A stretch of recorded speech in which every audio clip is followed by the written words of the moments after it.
We are live. Good evening and welcome. You are watching the Zone Blitz. We are the weekly webcast produced by NFL Female. Merry Christmas, everyone. This is our final show of the year. So, as you can see, Sonja and I came prepared. I am the kind of sad Titans elf to her awesome Santa.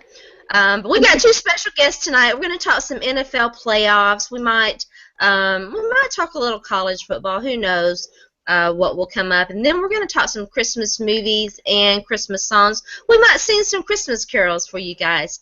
So thanks for watching, and we will be back, by the way, after the first of the year. I believe January the 6th, isn't it, Sonja? Yes, ma'am. All right, and we'll have some more exciting things to talk about next year, but everybody has to take a break and spend some time with their family, and I'm looking forward to spending some time with mine. So, Sonja, how are you? I'm doing great. How are you guys? I'm Sonja. I'm the official fan reporter for the Detroit Lions for NFLfemale.com. How about them Lions? How about them Lions? Watch us roar, baby.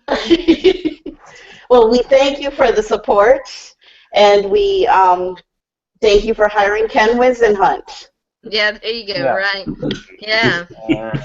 Sorry, guys. Yeah, that was low, Sonja. That was low, baby. I know, but I love you. I know you do. It's all right. Okay. Well, tonight we've got two special guests. First, My old head's getting hot. friend of the program, our friend Zach. Hi, Zach. Thank you for thank you for coming on. I'm here.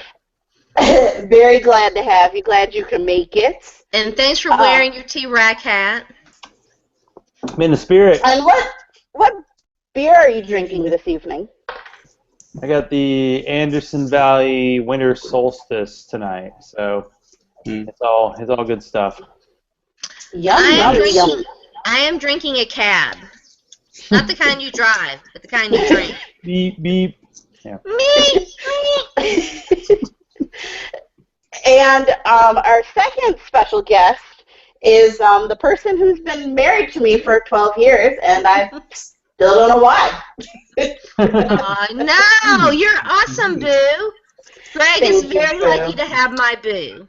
I am very lucky to have Sonja, and I'm very happy to be here. I'm drinking mineral water, by the way, in case anybody was wondering. Well, Greg, thanks for joining us. We're so happy to have you, and thank you for letting us share Sonja with you and allowing her to giggle her way through these Tuesday night webcasts with us. So we're very thankful for that. My pleasure. Now, Greg, are you a Detroit Lions fan along with Sonja? De facto Lions fan at this point. I actually grew up a Redskins fan, and so sorry. I gave up my fandom after Dan Snyder hired Steve Spurrier because I'm a huge Florida State guy, so that was the final straw. So for a while I didn't have a team. And then I adopted the Lions after they went 0-16. So I figured no one could accuse me of jumping on a bandwagon. Well, this is true. After that. So I got in on the ground floor. Yeah. Well, hey, Titans fans, there is that. We might get a bunch of people jumping on.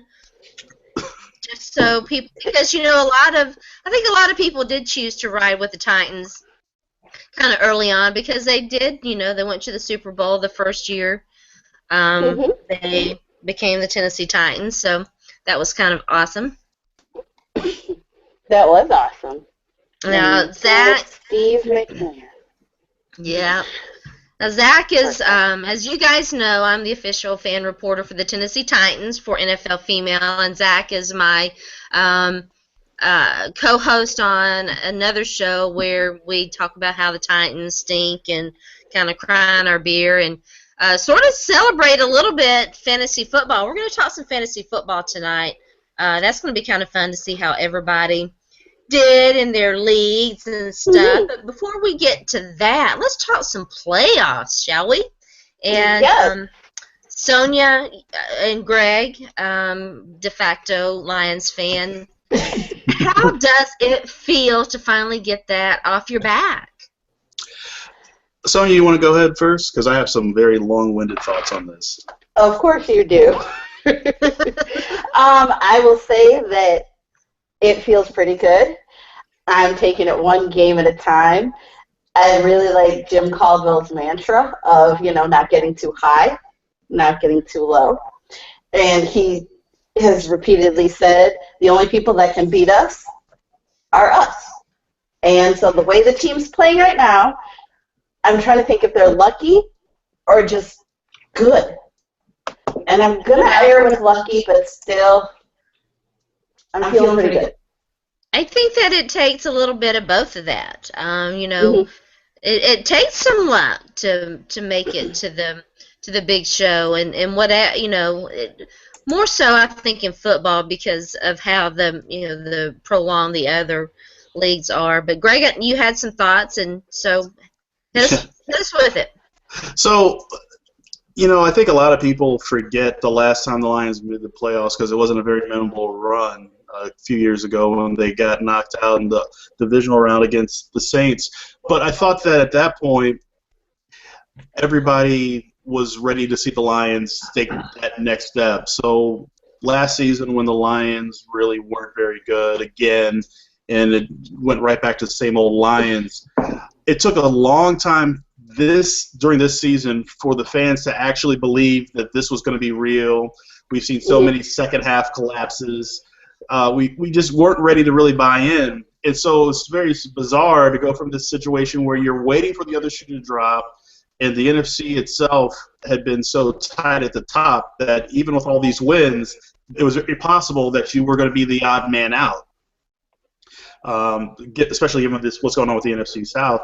So to finally get confirmation after that Philly loss that, yes, the Lions are going, and in fact, they might even host a game, depending on what happens in this last week, there's really this sort of feeling of just disbelief. I don't think that anybody really honestly knows what to expect. If the Lions were to – in fact, this was a debate we were having today. Would it be better for the Lions to lose this game upcoming against the Packers but win in the opening round of the playoffs, or win against the Packers, host a playoff game, and lose? Because the real monkey isn't necessarily getting to the playoffs. This is a team that has one playoff win in franchise history. They've never come close to going to the Super Bowl. So I think a playoff win is what we really need to see. So even with all of this success that Caldwell's been able to have right away, the fact that we're in Week 17 going head-to-head with the Packers with the division title up for grabs, all those things are so foreign to us, but everyone is still waiting for that other shoe to drop. And I don't think anyone's going to really get on board that train until the giant monkey of not having a playoff win or just that one playoff win is off our backs. So which path do you think would be the best? What's the best route? I mean, obviously, I would love to see them go out and beat the Packers, win the division, get the bye, and then host a playoff game. Because I think that's the only shot that they really have to be able to win is to be able to play at home. Because if they have to go on the road and they have to go out to Seattle, it doesn't matter where they go. I don't think anybody wants to face Seattle in Seattle. Right. No. But if they have to go on the road, then it's going to be it's going to be a tough environment for them. They play a lot better at home. The offense does anyway. I think on the road they've really struggled to put up points.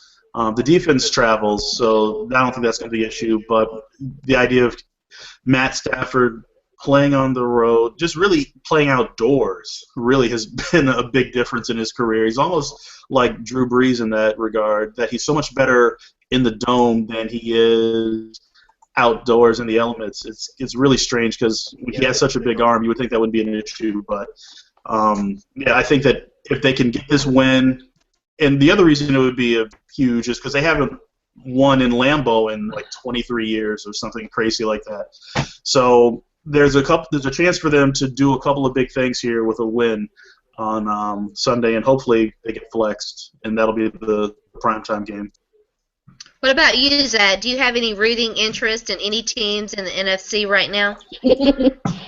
Well, I don't want to play poker with Jim Caldwell because he never exchanges expression, so I know, right? pretty impressive. I really thought, I think that's what it says about coaching. Like when the Falcons signed Mike Smith, I was like, who's this guy? And he's actually been really good until this year. And Caldwell going to the Lions, I'm like, really? A retread who basically made the Super Bowl, Peyton Manning. And Wisenhunt turned the job down. Nice call there, Wisenhunt. So there's something to be said for that team that's been downtrodden, because I feel like the Titans are pretty solidly downtrodden. And I was getting ready to ask you if you saw any parallels between the Lions and the Titans. One is good and one is bad. I mean, pretty basic. I do get the feel. I mean, I guess talking to a lot of Browns fans, what it, from suffering. So you're Lions comparing fans, the Titans to the Browns. I don't know if I can compare it to anything because they're like losing and boring. Other teams are losing, but they have some kind of history. What I'm saying with the Lions that is weird is they are winning really with defense. Like their offense is kind of sputtering. And just strange that they're like, the Bengals made the playoffs because of Andy Dalton. No, the defense really helped them out this year. And the Lions, their defense has been solid. They got that, solid up front. They got the nice linebackers. Their secondary isn't a total disaster. And so, yeah. Not anymore. Most of the NFC teams, it's all about the offense. So you need to be able to shut it down. And other than Seattle, they definitely have the defense to do that. So I think it's definitely going to be fun on Sunday. Because my dad's a season ticket holder and got offered to be on the field this Sunday, I'm actually going to be at the Titans game. But I really kind of just want to be in a sports bar and watch all the games because I love Week 17 because all the games are on Sunday, just in a row. Screw Thursday night, Saturday, Monday, Tuesday at 3 a.m. Just watch them all. So I'm going to try to figure out a way to sneak out of that game by halftime so I can watch some of them. Did you watch Saturday NFL football last weekend? I watched the first game. I didn't watch the second one because I had some guys going. So I was, watching Philadelphia, Washington, which actually was a pretty good game. And I was in a stressful championship situation, which turned out quite nicely, I'll say. All right. Very good. All right, Sonja. So if it all comes into place, falls into place, and the Lions are hosting a playoff game, how excited is Sonja going to be? Sonja's going to be cautiously optimistic. Like I said, we are just ready for that other shoe to drop, and the fact that it hasn't yet, I think we're just all kind of like, I don't know, should we be happy? We should, but I'll be happy. Just well, what a difference! Optimistic. What a difference a couple of weeks can make, because and Sonja, we've been talking about this. We've been talking about playoff scenarios for a few weeks now, and nobody on this show, you and me included, we were not buying the Arizona Cardinals without Carson Palmer, and lo and behold, here we are. They're teetering, barely hanging in there. Are they going to make the playoffs or not? They're clinched, I think. Are they clinched? Did they clinch? Yeah, I thought Arizona was in. It's not showing up on my Okay, thing. well, if they're in, I don't think they're going to make it that far. Oh, I see. There it is. Unfortunately. Okay. I missed that little. And once again, they've been so good with next man up all year, but I think right now this isn't the time for next man up. And so I think that and they're not going to go that far. Yeah, I think the way it's set up, I think the Cardinals are, if Seattle wins the West, the Cardinals will be playing whoever wins the NFC South. Right. The NFC South could be the loser team that wins a playoff game, but I think every team that's won a division at 8-8 or below has actually won a playoff game. So it's been an odd situation. So that's it. Yeah, and I think that it's a good situation for them. I guess the best situation possible for them to have slid from the lead in the West to being a wild card, having to most likely wind up go to. I'm going to assume that Atlanta's going to win the South, and if they have to go to Atlanta, I think they've got it at Carolina right now at 6-8, but yeah, Atlanta's down there. Yeah, they have the tie. Whoever wins Sunday gets in. Yeah, Atlanta plays Carolina, and the winner of that game is going to win the division. So at 7 and whatever, the losses will wind up being 8-1 or 7-9. But I do think that that's the ideal situation. So if you wind up not making it and you have to go on the road, Atlanta's a terrible sports town. They don't have great fans. So I think that the Georgia Dome's not really... Atlanta represent, sorry. That's where I live. Zach lives in Atlanta, by the way, Greg. I know from experience. You know what I'm talking about. I mean, I don't think that the Georgia Dome is going to be a difficult place for anybody to go in and win.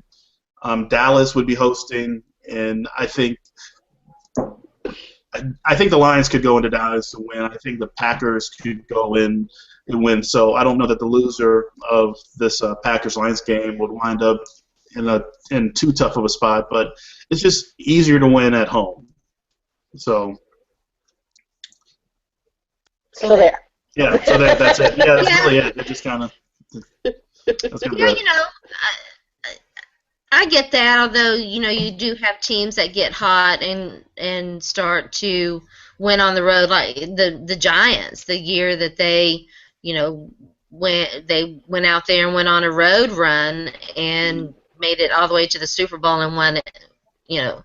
I remember some of the guys that played on that team coming out and talking, about how having to do it on the road made them a tougher football team. It is very, very difficult to do that, but so. Well, unfortunately for everybody else, I think the one team that fits that a description of being hot, where the quarterback's getting hot at the right time, the team's playing better at the right time, is Seattle. The Seahawks. Yeah, they're the team that's really come together. Everybody kept talking about the Seahawks, the demise of the Seahawks. They didn't have Bobby Wagner. They didn't have Cam Chancellor. Those are two keys to their defense. And, they were struggling. They had some injuries along the offensive line. The offensive line is still struggling a little bit, but it's Russell Wilson is just amazing, though. That's your boo. He is my boo. Yeah, my boo went off in fantasy and got me into I think finished in second or third place. Yeah. Nice. Yeah, and the funny thing about Russell Wilson is, and I think part of the reason they had that slower start in the beginning, is that the most important man in the NFL right now, Golden Tate, is no longer there, and he's in Detroit. And I think that transition really is what allowed the Lions to get off to a fast start, having somebody besides Calvin Johnson to get out into routes. A guy, he's been amazing on third down, something that Calvin is always going to draw double and triple coverage on, and something that Matt Stafford's going to always throw into. So to have Golden Tate on the other side to give him a release valve is important. And I think that it took a while for them to get over the loss of Golden Tate in free agency, and then the entire Percy Harvin thing that was going on. Yeah, I started to say, I think the Percy Harvin thing to me is a little bit more interesting because that was weird. I mean, you knew that they were gonna. You knew that they weren't going. I mean, they had made absolutely no effort to retain Golden Tate. You knew Golden Tate was leaving. They knew Golden Tate was leaving. I do think that they missed him, but not having the Percy Harvin factor, I think that was big. Yeah, I would agree with that. And I think that the entire way that it went down, and just if I could be a fly in any locker room in the NFL, it would definitely be that Seattle one because they got some Yeah. really interesting personalities in Yeah, there. they do. It's just like you've got the quiet guy in Russell Wilson. You've got the way too quiet guy, in Marshawn Lynch. Marshawn You've Lynch. got Richard Sherman, and you've got and Well, the person. Richard Sherman makes up for everybody. Let's face it. I mean, he talking enough for everybody, and Doug Baldwin not far behind him. And I love me some Doug Baldwin too. I mean, but they all. I think a lot of the guys on defense talk. I mean, Earl Thomas is a little bit. He's a little more composed, but even then, he has the ability to get in somebody's face. Now he's the talker. He's Yeah. the underrated talker and dancer too. And by the way, yeah. Sonia, we got to talk about it. We didn't talk about it yet, Sonia. What?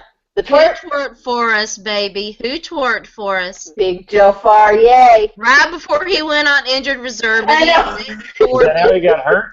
Yeah, probably. Yeah, but he knew that he had to twerk for us because He we've knew been he had asking to for it. twerk it for us. He was twerking it for us. He had to. Mhm. It was a moral imperative. It was a moral Exactly. imperative. Well, we does that. begged all season. He was like, I'm going to get these girls off my back and twerk for him. I gotta say, he had it down. He had his little hands on his thighs, and he was all down there into it. He He's was. obviously been practicing. He probably did. You know what? He probably started practicing as soon as we started begging him. I bet he did. Yeah, I'm sure he's posted that on World Star Hip Hop and all that, guys. Yeah. Yep. Speaking of Russell Wilson, hey, Big Joe. Lordy. Okay, let's talk about fantasy playoffs since I sort of kind of brought it up a little bit. Greg, let's start with you. Do you play fantasy football? I do. How many teams did you have this year? This year I had 3 teams. What kind of leagues? Weird. I didn't do any PPR leagues this year. No. I was in a keeper league with some guys that I don't even know why I continue to be in this league because it's one of the worst leagues I've ever played in. It's a weird combination of rules. It's like nothing makes sense. The scoring's kind of weird. It's an ESPN league, and I hate ESPN leagues. So it was just I didn't really care for it. Sony had a work league, and they needed an extra person, so I did that one just for fun. I won on accident there, so got Yeah, you beat me, by the way. That happens. Uh-oh. But yeah, I really only Interesting only side care note about there, one I'm league. sure. Oh yeah. I almost made a very interesting side bet. Then I thought, but what if I lose? So I'm Yeah. glad I didn't. I'm happy that I won. So you don't have to twerk. That's good. No, I won't be twerking on Ford Field. I won't be the guy Come running. on, you're no fun. Yeah, I'm gonna run out on the field We during the should have playoff made this a game. twerking show. I would love to see Zach and Greg both twerking. Bust a move. Yes, right. Yeah. Yeah. All right, Sonia, how'd you do? Let's see. So I'm in 4 leagues, and my work league, I wound up in the championship, lost to Greg. Yeah. Our NFL female league, I don't even know how I did it, but I wound up in the championship game and lost to Claire. Very worthy opponent. Very worthy. Very worthy. And then I'm in one with like random Twitter people, and I'm awful. Awful. And I didn't make the playoffs in that one. And then my Good Sports Hang one, I wound up in first and made it to the playoffs. And I think I'm probably like in 3rd or 4th place. So I was very proud of myself. That's pretty good. All right, Zachary. Well, I won my local keeper league for the first time since 2002. I made a crazy playoff run. In the semifinals, I had lost to the guy 2 weeks before by 50. I beat him by 70. And then the finals, I played a guy my nemesis. He was the Rams fan who I was at his house at the Super Bowl at the Titans. He made me do shots. And I had never beaten him in a big clutch game, and I beat him by 50. It was so fun. It was Wow. I was losing early by like 40, and then Tony Romo and Des Bryant came in, and it made it all right. So, yeah, I lost a close Fanium league with Matt Riddle. He had C.J. Anderson, and I had Demaryius Thomas. And that offensive pass interference ruined my life, so I lost that one. But I don't care. I won I get a trophy. It's like, screw that. I get a trophy, and I'm bringing it to my house. There you go. Did you have Jeremy Hill? I had Jeremy Hill. I had, Alshon. I mean, the Romo-Dez combo was just amazing. I mean, the semifinals, they had 3 touchdowns, and the Colts just decided to give up. I was like, that's the same Colts team that the Titans couldn't do anything against. Yeah, that's that same Colts team. Okay. But it was fun, and I'm kind of a little relieved. I'm like, oh, it's over now. Week 17, I can just watch football and have a good time. Yeah. Yeah, I kind of missed the part where I set my lineup, so I don't know why, but yeah. All right. I was in 4 main leagues. Won my Yahoo League. I had such a good team. I lost not the championship, but the game before that by 1 stinking point. 1 point. I ended up in 3rd place in that league. I ended up in 5th place, ranked 5th in our NFL female league. I was 2nd. I had a team in my Panthers league. You create a team and you can put it in a lot of other different brackets. So I had 2 brackets in that, or 2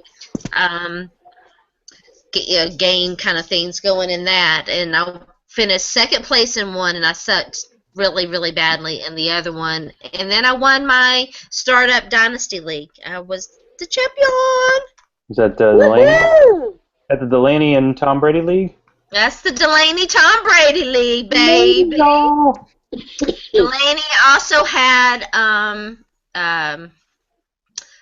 Gates. Everybody thought Gates was done. No, baby, I knew. Yeah. I knew. I wrote him early on. I had Eddie Lacy. I did all right. Just say the name of Ladarius Green. Everybody goes, oh, Ladarius Green. Oh. And the great part about it is I have some young guys. Like I've got Eddie Lacy. I drafted Kelvin Benjamin. So I've got some young guys. I've got some good building pieces, and I didn't go crazy. Although Zach did talk me into making one trade that he's never, ever going to live down. What trade was that? I traded for Bobby Stinkin' Rainey. Oh, yeah. But it was a 2nd round rookie pick. You know, rookie picks, well, except for this year. Don't even start. Don't get me going. No, it was bad. What'd you give up for him? I don't remember. Too much. Anything was too much. It was right before everybody was like, "Oh, you got to go out and get Bobby Rainey." It was right before that Thursday night game against the Falcons when he promptly coughed the ball up twice and found his ass benched for it. Well, that was the most painful night. Yeah, those Thursday night games are tough because I started the Jags defense on kind of a whim against the Titans, and they only had 4 sacks, but that's okay. That was my only underperformer of the week, so that was fine. I was like, the Titans, surely they didn't have a turnover in like. It was like the first time in like 8 weeks the Titans didn't have a turnover. It's just like, what? Anyway. But they lost. Yeah, Zach Mettenberger has thrown, he's turned the ball over in every game that he's played. I think he's thrown an interception in every game that he's played. But not Tablet Jesus. No. Not Tablet Jesus. It was a nice way to finish up. He's awesome. He's got the hair. Losing a 10-point lead to the Jaguars. Yeah, that was a lovely Thursday night game. We're number 1, baby. Number one. Yeah, I think both the Titans and the Bucks, we can't finish any lower than 2nd. So who knows? The way the Saints are playing, the Titans could hold this, you know. I just don't know who's out there besides the quarterbacks, you know, in terms of like draft prospects. I don't think there's like a Jadeveon Clowney, some guy who might tear his knee during the first year, but we'll see. We'll see how it goes. A lot of time till the draft. Yeah. Painfully long time till the draft. A lot of time, a lot of. You gonna say something? Lots of free agency to go through. It's going to be, hopefully it's going to be fun to watch. It'll probably make me cry. We'll see. No, it won't make you cry. I don't know. The Titans can definitely make you cry. And drink and all kinds of other stuff too. All right, well, let's talk about quarterbacks. Obviously, the Titans are going to move on from Jake Locker. Do they draft a quarterback? Do they not draft a quarterback? Do they ride with was that Mettenberger? Is Cutler on the Titans? Oh boy, They're doing homework. They're doing homework. Yeah. They're doing homework, which means they're probably cheating off somebody else's paper. I hope so. Yeah, I don't know that any of those options are ideal. I mean, I'm not a big believer in Jay Cutler. He's a guy that I think has a ton of talent, but I think you have to be a certain breed in order to lead an NFL team to any sort of success. And you mentioned Jim Caldwell, and now when they play poker with him, I mean, I can imagine playing poker with Caldwell and Cutler, and just those guys never emoting anything. It'd be very, very tough. I was actually a big Jake Locker fan when he came out of college, and I don't know why it went so south once he got to Tennessee. I mean, he couldn't stay healthy. He just couldn't stay healthy. That's the big thing. Yeah, he didn't get a chance to develop, but I thought he was going to be a much better pro. But it was better that you got him than Ryan Mallett. So. Ryan Mallett, Christian Ponder, Blaine Gabbert. The Jags traded up to get Blaine Gabbert. That's right. Yeah. Andy Dalton was taken in that draft. I mean. Kaepernick, yeah. Mm-hmm. Yeah. I mean, say. Yeah, none So of those guys. what does the future hold for Jay Cutler? I think that he's got one more year at least in Chicago. I don't think anybody's trading unless he's willing to redo his contract. I don't know if he is or not. But unless he's willing to redo his contract, nobody's trading for it. And the Bears aren't going to release him because there's like $16 million, a lot of millions in dead money that they're going to have to eat. So don't you think that unless they can find a trade partner, which I don't think that they will, I think he's a Bear for one more year. Don't you guys think? Yeah, I think it's like if the Titans could trade a fourth-round pick for him and the Bears pay like half his salary, then okay, we're getting him cheap, Kind of like how the Cardinals got Carson Palmer cheap, although Carson Palmer is definitely older and, less tread on the tire. But, yeah, it's hard to say. You're going to build an offense around Jay Cutler because it seemed like he wasn't running the Trestman offense in the end. Trestman's like, I'm just going to take some robot quarterback and put him in for Jay Cutler, and we're going to look good. And, hey, they almost beat the Lions, but it didn't quite work out. It would have been a rough one to lose to Jimmy Clausen, I'm sure. Would never. But as a Lions fan, you're like, yeah, we could lose to Jimmy Clausen. Oh, yeah, we've done much worse than that. Are you kidding me? We've been that spot T-shirt, yeah. That's an interesting question. Let me go ahead and ask it. What is the worst loss in Lions history? Oh, well, that depends. Like the worst one. Let's say modern history. In modern painful time. Loss, here's the one that I'm going to say is probably going to wind up being the worst loss, in as much as it was so inexplicable to watch. During the Joey Harrington era. The golden age. Right. The Renaissance. So, I mean, and the fact you had Matt Millen running the team and Joey Harrington quarterbacking the team. Anyway, let me not get it. So they're playing the Vikings, and they're down 2 scores late. They're down like 14 late in the fourth quarter. So they score a touchdown. They get the stop. They get the ball back, and Joey Harrington leads this. He leads this touchdown drive, scores the game-tying touchdown with no time left on the clock, and somehow these idiots botched the extra point, and the game's over. And you went for this amazing, oh my God, what a comeback! I can't believe they did it. To what just happened, and it was a home game too. So imagine this home crowd going nuts, and then it's not even air coming out of a balloon. It was like the Hindenburg. It was just this disastrous, just nothing. And that's pretty much, I think, the most devastating, because there wasn't any stakes in the game. It wasn't like that was a big game or an important game, but it was the most Lions-esque loss that you could ever imagine. Yeah, Well, that would be the hard. wind, though? The one in Chicago, they were playing. Where they took the win in overtime? Yes. Yeah. And they flipped the coin, and your boy Marty Morningwig, nope, we're gonna go with the win. Give the ball to Chicago. And this was is in the Chicago. Yeah, on the road before the new rules. So this is the old overtime rules where first score wins. For some reason, you win the toss and you give them the ball. Yeah, that was bad. I remember that one. That was bad. Yeah, of course. That was awful. Yeah, there's just been so many bad ones. That loss they had against the Titans, because that was the game where they basically scored like 2 touchdowns in the last like 40 seconds, and they got like the Hail Mary. And then the Titans scored a field goal, and they basically ran Mikel Shore up the gut trying to run it real quick, and they didn't get the first down. They lost in overtime.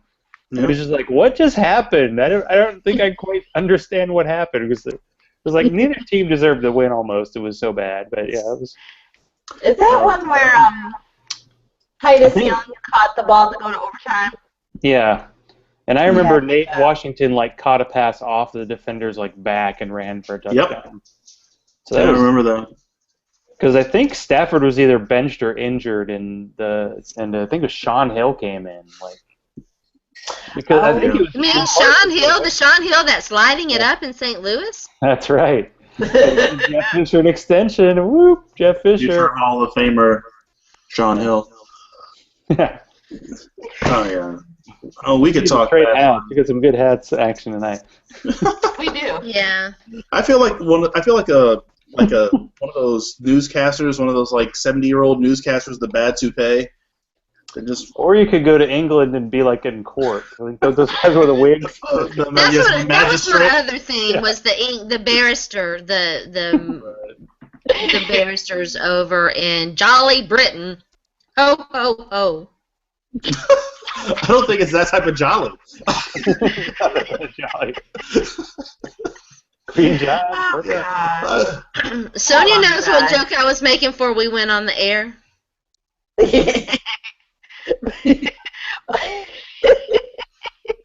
All right. Oh, goodness. What do you think about the quarterback situation? Oh, gosh. Buffalo.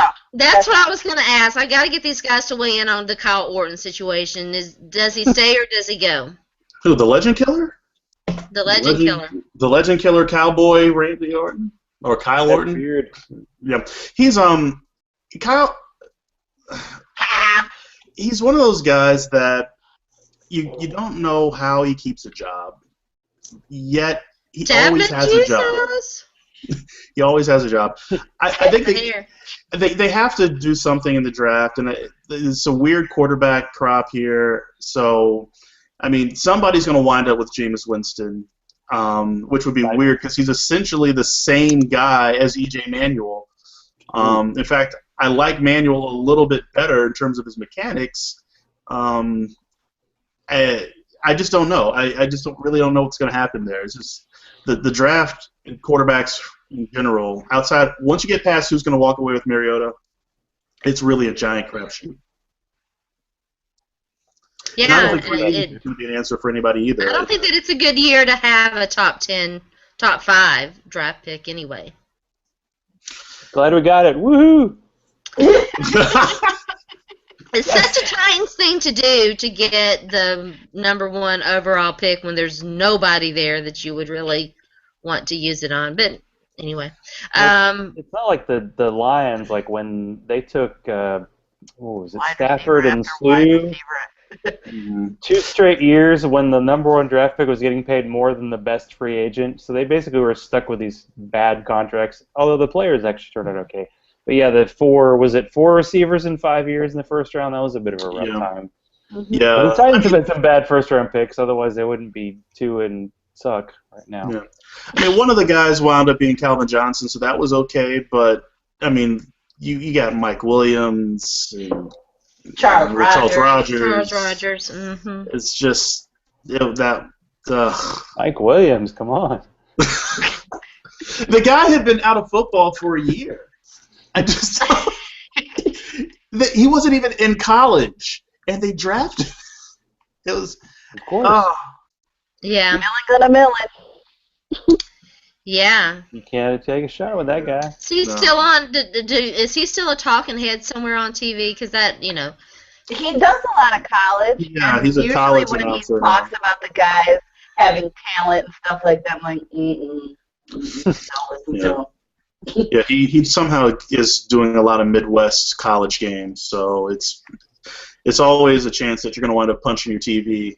You just flip on a game on Saturday, and there's Matt Millen talking about talent and being able to evaluate who's good. And All right, he does play-by-play, and when he talks about analyzing receivers, please don't. Yeah. I mean, it's entertaining, but don't listen.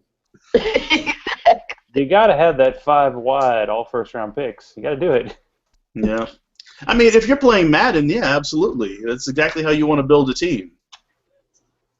But this isn't Madden. And you know what? If those guys were all good, then fine. It would have worked out great. But they were terrible, and he's a terrible talent evaluator. And nothing says that more than who he brought in as coaches. I mean, the coaching situation alone was who hires Rod Marinelli? And didn't the owner say that he was like the best GM in team history at one point? Yeah, well, the owner was William Clay Ford was a crazy old man at that point. So well, we can't relate to that in Titans land. No, not at all, Mr. Your owner didn't pay a double fan. How are you? That was great. He didn't just do it once. He did it like twice. Did you not catch it the first time? I'll do it again. But that's awesome. That's awesome crazy. That's awesome crazy. This was just a guy that, I mean, basically Matt Millen was sucking up to an old man like, it was almost like he was some sort of, what do you call those, like a gold digger, really. And he was like riding around the cart with this guy, like in a golf cart, and he's like having lunch with them and being really buddy-buddy with them. And the owner loved him. And he endeared himself so much to the owner, they actually gave him a contract extension at one point when everyone thought he was going to get canned then. So, after it became apparent that the old man was really kind of no longer running things and had been kind of pushed out by the family, it was only a matter of time. And, of course, that happened to coincide with going 0-16. So I don't know that they should have waited as long as they did. Yeah, it's kind of these are the parallels that I was hoping to draw Zachary into drawing with the GM situation and the coaching situation. I don't know. It's going to be kind of interesting to see what happens with the Titans over the course of the next few years. Do they have the right guys in place? I wish it was interesting, but I don't think it's going to be. I think it's going to continue to be boring. No matter what they do. Did somebody in Bud's family keep the Titans, or did they? Yes. Right now it's still owned by Bud's family. Well, the weird part is the guy who's running it, Tommy Smith, was offered a job by Bud, and he basically said no. And now that he died, he's running the show, and it's like, I don't know. Because he said earlier this year, he's like, we're going to win in 2017. I'm like, 2017? That's like optimistic at this point. That's like drafting 4 Hall of Famers in the Every first time round. he opens his mouth, you're more and more convinced that he does not have a clue whatsoever what's going on, and it's, really kind of scary. Just a little bit. Just a little bitty tiny bit. Okay, let's talk about Christmas movies and maybe I was about to say, let's talk about some Christmas cheer stuff. maybe some Christmas carols. Okay, everybody on here knows that I am appalled, simply appalled that my girl Sonja has not seen Elf.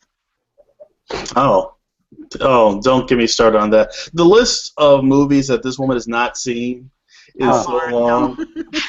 Oh my God! How can you miss it on this time of year? I feel like it's on the channel all the time, 24/7 for the next 3 weeks. All right, Greg. I need you to rank your top 5, 6, 7 Christmas movies. All right, so let's go in reverse order. I'll give you a top 5. So number 5 is going to be but it's still a classic, so I guess I have to put it there. I'm going to go with Home Alone as my number 5 because I love that movie, but I hate that movie, but I love the movie. It's a very complicated. Christmas movie. It's a good Christmas movie. I loved it as a kid. As I got older, the idea that this family, as a parent, didn't realize until at that point they were missing a child just really bothers me. So it doesn't feel the same watching it now as it did when I was a kid. But plus, as a kid, it was cool to think that somebody could be home alone and have their own Christmas. So that's cool. Number 4 is going to be How the Grinch Stole Christmas. Love that movie. I know all the words. I'm making Who Hash for I didn't know Christmas. Exactly what we're going to be Is that singing. the movie or the animated special, though? Well, that's the animated one, not the Jim Carrey. Yeah, I was wondering. I was like, oh, boy. No, the animated Dr. Seuss classic. Number 3 is going to be Christmas Vacation. I think everybody's going to have that in their top 5. Absolutely a great movie.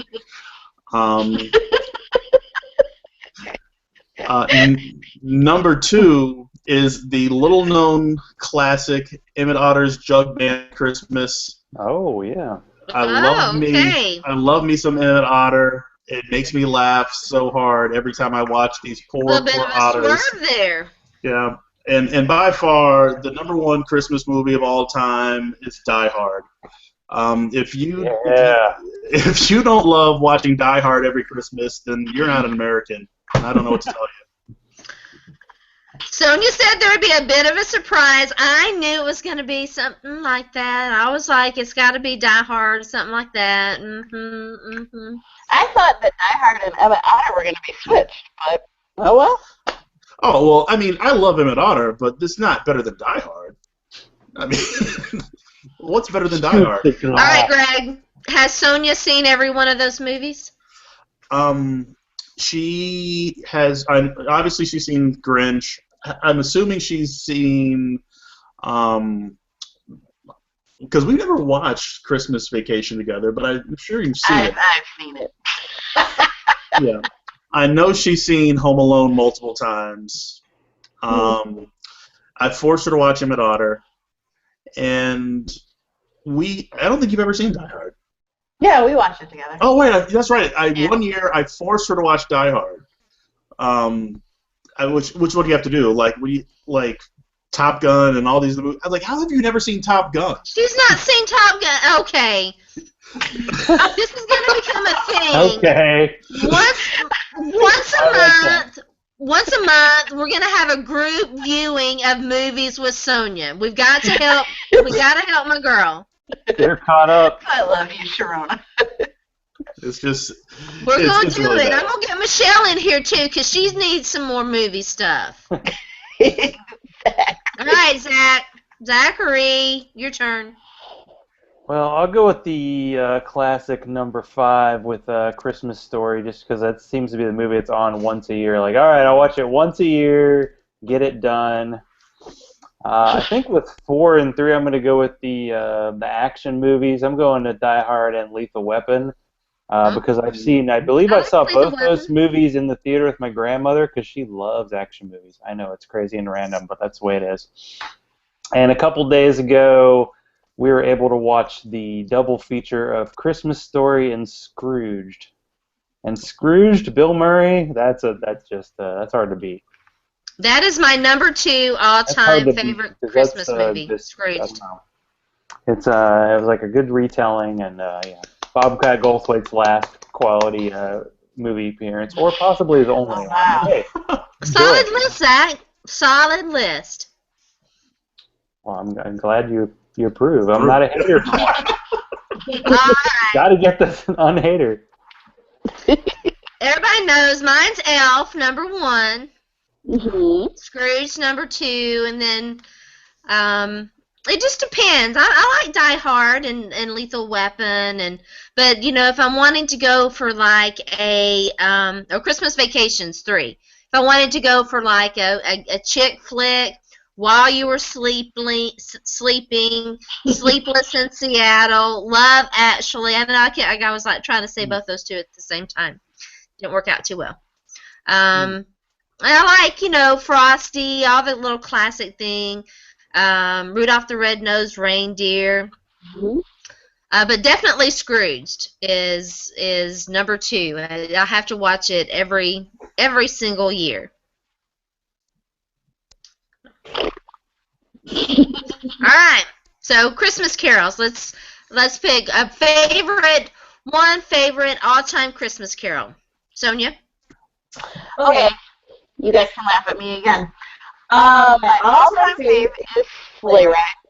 My dad has this really great instrumental version of it, and that's all I knew for a long time. I want to say till I was in like high school, and I was like, why are there words to Sleigh Ride? Who came up with that? There's no words to Sleigh Ride. Now, did you used to go Christmas caroling when you were a kid? My dad actually with his fraternity used to go to this, a couple of these old folks' homes, and we would go all around, and we would sing Christmas carols, and it was a lot of fun, and I miss it. All right, Greg. I guess if I had a favorite carol,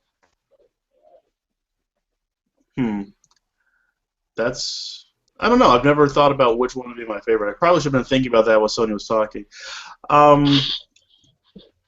We can come back. I'm putting Zach on. You know what? Let me think about this for a hot second. All right, Zach. I put my shoulders up. I don't even Christmas music. It's not really, So you don't sing Christmas. Have you ever gone Christmas caroling? Never once ever in my life. So yeah. There you go. All right, we're gonna have to fix this. Oh yes. Mm-hmm. I'm coming back. Mine is none other than the classic "All I Want for Christmas Is You, You, You." Well, I do have a favorite Christmas song, but it's not a carol. Okay. All right, but Purple Snowflakes is my Christmas song. All right, I've not heard this. Sing it. Sing it for us. Oh, it's not. I'm not Marvin Gaye. It's not possible to replicate the song. It's a really good song. We'll tweet it out. It's a fun song. Just a little bit of it, just a teeny tiny bit. Just Sonja for me, for Boo. Hang on, I'm trying to remember how it starts off. It starts off like kind of, I don't know. There's a piano run. There's a piano run in it. It's complicated.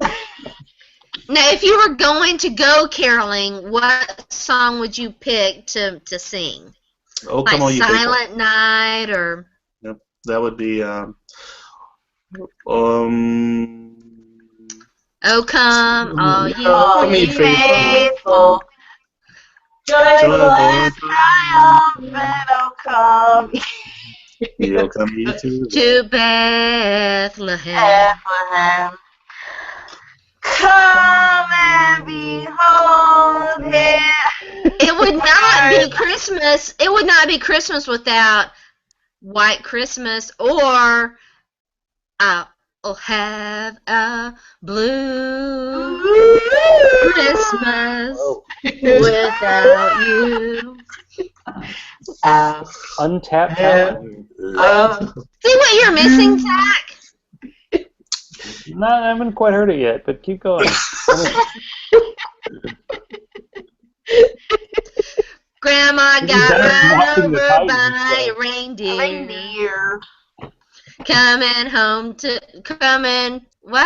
our house Christmas Eve. So it's I coming don't home remember from the our rest house. of that. That's my favorite funny Christmas song. Mm-hmm. Which is really sad. I mean, it's a really bad end for Grandma. Yeah, it was bad for Grandma. Grandma didn't make it. No, she didn't. No. That's what. Grandma did not make it. Kind of sad for Grandma now. Now, the one thing that I've always had a question about is, what is that, the most wonderful time of the year? Why are we telling scary ghost stories? It's not Halloween. Yeah, I agree. I'm with you on that one. I've always wondered that. I've ruined that song for my wife because I always sing it when football season starts, and she's not as big a fan as me, so she doesn't like it when I do that. Because in September, I'm like, it's the most wonderful time. She's like, stop, no, it's not. She sings that when the Super Bowl's over. Yeah, it's the opposite. All right, speaking of which, Super Bowl, let's get a Super Bowl prediction before we get it out of here. Greg, let's start with you. All right. I am going to go with the very easy pick. I'm going to take the Patriots versus the Seahawks, and Tom Brady will finally get that fourth ring. All right. All right, Sonja? Great minds think alike. I'm going to have to say New England and Seattle. But I think that Seattle will be the victors. I learned about it last year about picking against Seattle. Zachary? Well, I just want to say, because we have two Lions fans on, that I actually wrote a book, a fantasy football novel, and the original first draft, the Lions beat the Titans at the Super Bowl on a safety in overtime. In this version of reality, I'm going with Falcons versus the Chargers. No, I think Patriots and Seattle, sadly. Although I have a friend who's a big Patriots fan, and every time Peyton Manning gets mentioned, he goes crazy. So I would kind of like to see the Patriots lose another Super Bowl. Just be, if they're going, because it seems like they have a clear path. But we'll see. Sigh. I am going to go with the crowd and say it's going to be a Seattle Seahawks, New England Patriots Super Bowl, but I think that the Seahawks are going to do what they say can't be done. Repeat, baby. When was the last time that we saw a team really just steamroll through the playoffs and manhandle somebody the way that the Seahawks did last year with the Broncos, and yet nobody really thought that they had a chance to repeat going into the season? I mean, it's so weird because they were... It's very weird. By the time the season ended last year, they were so dominant, you would think that people would automatically start talking dynasty. They had all these young players, affordable pieces, great fans, tremendous home field advantage. They had all the pieces you need in order to be able to repeat, and that wasn't really the popular pick. But yeah, I think it would be a huge upset if either one of those teams didn't make it to the Super Bowl. It kind of seems that way. I don't know. I think more back to like when Seattle was 6-4 and they were struggling and they had those injuries. And I think in the last 5 weeks they've given up like 30 points. So their defense, hey, you can win through defense these days. You saw in the Super Bowl last year, so why not? I mean, I don't think the Patriots are that. They're not the dominant team they were like in 2007. They're just everybody else seems to be like, I'm not that good. Poor Broncos, poor Peyton. See, the Titans just Yeah, man, lost. that's some... They would have lost 3 straight years in the playoffs if they had Peyton, so we're so glad we didn't get him. That would have been so horrible going to the playoffs every year. That would have sucked. All those commercials, ugh. Yeah. Who You're likes on Papa John's number anyway? 18. That's okay. He's buying the team, right? He's gonna buy the Titans, right? He's gonna fix Yeah, it that's all. what they say. Pizza money. Gonna fix it all. That's right. No word yet on who's gonna be the majority owner, but yeah, he's gonna. Peyton. Sorry. Peyton. All right. Poor Peyton. Well, Poor Pick. Poor Peyton. I That's getting know. old. I know from firsthand He experience. is getting old. He's, the Broncos. But we did say that last. Oh well, that was the beginning of the season with Mr. Brady, but I don't know. Well, steroids fix a lot of things, so he got a lot stronger. His arm got a lot stronger after a couple of weeks. It was remarkable. It was the exact opposite of what's happened with Peyton Manning, who just at some point you're just washed, and these guys they're at that age where you're not going to get it back, and we're kind of watching the sunsetting of really what was an amazing stretch of quarterbacks playing at a high level when you talk about Brady and Manning and Breeze. And just guys that were shattering records. And, when you talk about guys that are throwing for more yards than Dan Marino, and making it look easy, is just it's going to be very difficult to see what the league is going to look like after all these great quarterbacks are gone. And I think that the new model is going to be more like what Seattle is. I think defenses are going to be more dominant. I think it's going to be more difficult for us to see great quarterbacks because after these guys, you got Aaron Rodgers and really who as the great quarterback. Philip Rivers is up there. That Mettenberger. Oh yeah. Philip Rivers, I think, is on kind of the second tier. When he plays well, he's really great, but his biggest problem has been playing well. I put him on the same level as a Jay Cutler, as a guy that is really good when he's on. Ouch. Yeah, like a Roethlisberger's the same way. When you talk about some of the younger guys, heck, even Eli Manning is a guy that when he plays well, obviously he can win a Super Bowl, but you look at him in a season like this season, you're like, this guy's terrible. He's just not very good. And you got to wonder how much longer they're going to go with him. But, it looks like Coughlin's going to be back. So if Coughlin's back, Eli's back. Yeah, I agree with you. I think that it's, they're either going to extend Eli or they're going to move on. And so, the teams that the Patriots, they went out and got a guy maybe they think is going to be the heir apparent. Does New Orleans have that guy? They seem to I forget their young quarterback. A lot of people seem to like him. We haven't seen a lot of him. A lot of teams are going to have to start making those contingency plans. Mm-hmm. So I think it's going to be kind of a big year.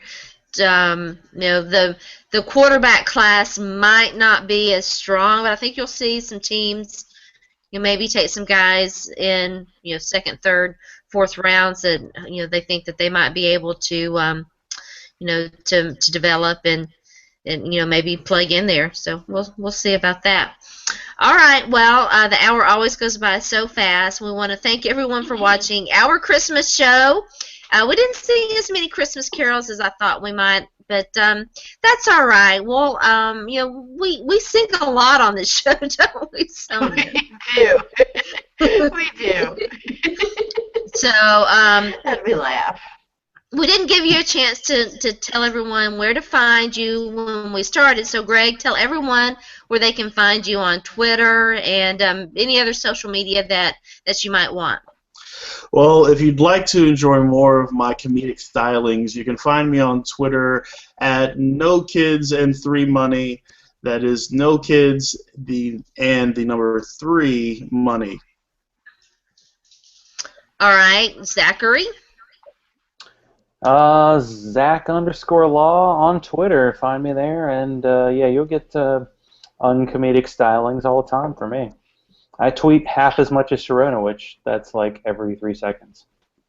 I have not been very active on the Twitters. I've been doing some Christmas festivities and kind of taking a little bit of a break. It's been sort of nice, although I'm getting ready to gear up. One more Titans game, one more, then it's going to be. You two had me dying. I loved you guys.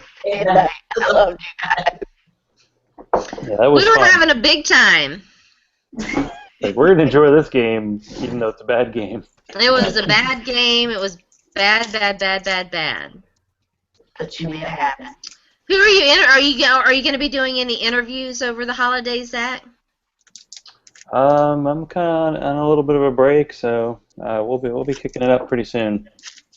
All right. Well, Zach has joined us tonight. We are not going to be doing our regular Wednesday night show because I'm going to be with the fam tomorrow, festivities, whatever, celebrating Christmas joy and cheer and eating all kinds of food and stuff. So I guess we'll be back. We need to talk, but I'm sure Zach and I will be back and after the first of the year with I don't know, maybe some free agency, some draft talk, something or another.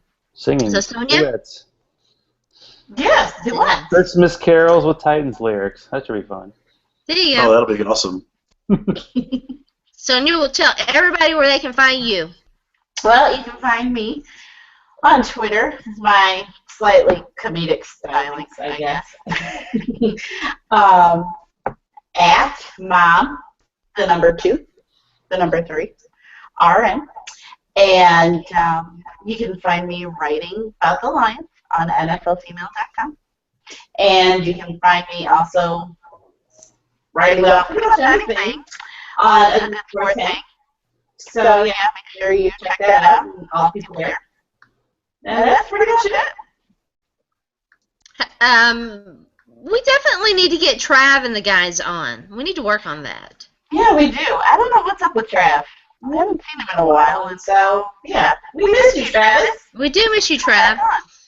All right, you can find me on Twitter at Sports by Sharona. Be sure to jump on NFL Female, the new updated website, www.nflfemale.com. All the latest and greatest articles from the lovely and talented women who are so passionate about football.